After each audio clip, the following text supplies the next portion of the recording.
Hello friends, good morning. मैं BL Prajapati, motivational speaker, Ratlam, Madhya Pradesh. आज विषय लेकर आया हूं मैं अपना रिमोट कंट्रोल अपने पास रखिए। जी हाँ, बहुत ही इम्पॉर्टेंट आपके बीच में मैं कंटेंट लेकर आया हूं और आइए इसके बारे में अपन डिटेल जानते हैं। फैसला लेते समय, कई बार फैसला लेते समय लोग फ्रेंड के ऊपर डिपेंड रहते हैं या रिलेटिव के ऊपर डिपेंड रहेंगे। हमारे फैसले तो दामाद जी करेंगे, हमारे फैसले तो मासा जी करेंगे, हमारे फैसले जिया जी करेंगे, हमारे फैसले साड़ू भाई करेंगे या जो भी है। तो कहने का तात्पर्य ये है कि फैसले लेते समय जितने ज्यादा लोगों को आप शामिल करेंगे उतना ही आपका रायता फैलता जाएगा और वो आपका निर्णय नहीं हो पाएंगे। इसलिए आप फैसले अपने परिवार में लें, हस्बैंड वाइफ मिलकर रहें, माता पिता और बच्चे मिलकर ले, सिस्टर मिलकर ले, अपने परिवार वाले की सिर्फ उनके लिए। क्योंकि कई बार क्या होता है कि जब हम फैसला लेते हैं तो हम अन्य के ऊपर डिपेंड हो जाते हैं, तो उनकी प्रवृत्ति हमारे ऊपर बढ़ती जा रही है। वो कि कोई भी नया काम करेंगे तो पूछेंगे, कहीं भी नया काम करेंगे तो पूछेंगे। और जब आप अचानक कहीं नया काम कर देते, बड़ा 1 करोड़ 2 करोड़ का, उनकी राय नहीं लो तो उनके मुंह मतलब जो है फेस देखने लायक हो जाता, मुंह चढ़ जाते हैं उनके। तो अधिक से अधिक फैसले आप बंद कमरे में ले, अपने घर पे ले। कोई भी कार्य जब तक आपका सफल नहीं हो जाए तब तक रिश्तेदारी को नहीं बताएं। हाँ, आपको राय लेना है तो उसी फील्ड से संबंधित आपके अदर्स जो रिलेशन में नहीं उनसे आप राय ले, तो शायद आपके फैसले मजबूत होंगे। एक बात।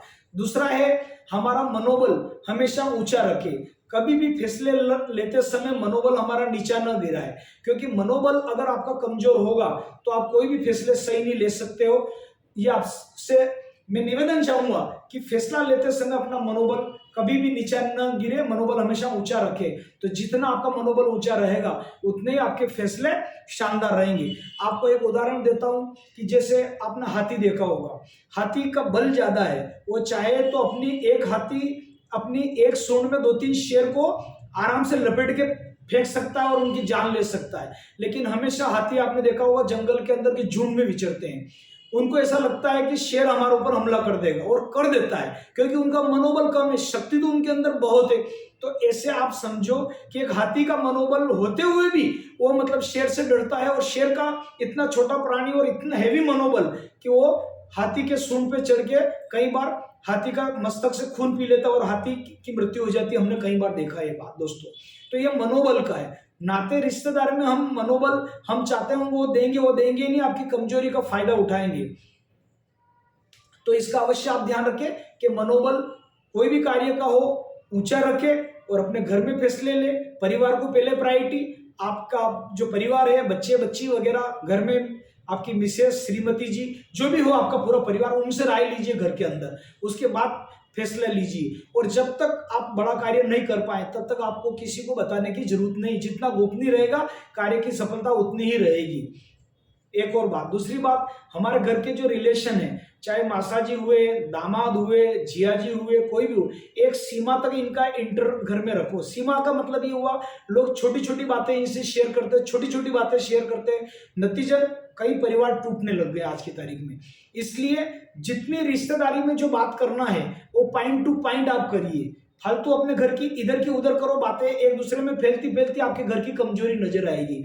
तो दामाद है, अच्छी बात है, आपने लड़की दी, लेकिन एक सीमा और अधिकार तक ही उनको रखिए। जरूरत से ज्यादा आप सीमा में अगर एंट्री देंगे तो आप परेशान हो जाएंगे, ये पक्की बात है। आपने बच्ची का हाथ दे दिया, बहुत अच्छी बात है, लेकिन कई बार मैं जाता हूँ इंश्योरेंस सेक्टर में, पॉलिसी वगैरह करते हैं, बोले हमारे दामाद को पूछना पड़ेगा, हमारे ये करना पड़ेगा, हमारा वो करना पड़ेगा।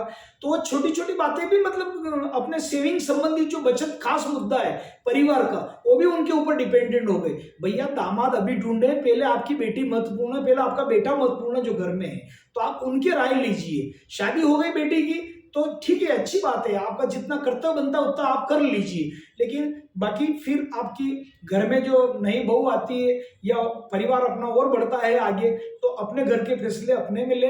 अन्यथा से ज्यादा इसका मैं ये नहीं चाहूंगा कि आप जरूर से ज्यादा उनको एंट्री देके आप परेशान हो जाए। मेरा कहने का मतलब रिलेशन को रिलेशन तक निभाए, मर्यादा तक निभाए। फाइनेंस सेक्टर में उनसे आप दूर रखिए रिश्तेदारी को, तो आपका सफल लाइफ होगा और निश्चित रूप से आप इसके अंदर निर्णय लेने में एक्सपर्ट रहेंगे। और अपनी कमजोरी को आप किसी के आगे बताएं नहीं।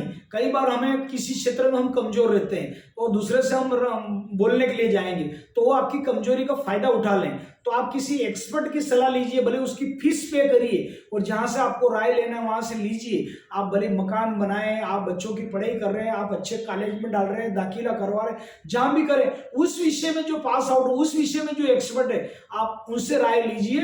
तो आप देखेंगे कि हर क्षेत्र में आप चमक चमक करेंगे। मैंने कई देखे हैं कम पढ़े लिखे लेकिन इतना सोच समझ कर ऊंचा डिसीजन लेते हैं कि वो हमेशा उनका कार्य सफल होते हैं। कारण कि वो अपने कार्य को जो होने वाला है उसका ढिंडोरा नहीं पीटते हैं। और आजकल कहते हैं कि थोथा चना बाजे घना, काम की तो शुरुआत नहीं हुई और 10 जने के आगे फैला दी तो सब लोग मजाक उड़ाते हैं। तो अपने कार्य की प्लानिंग बनाएं, प्लानिंग बना के एक्शन बनाएं, गोल सेटिंग करें, उसके ऊपर अपना नियमित फॉलोअप रखें तो आपकी सफलता मिलेगी।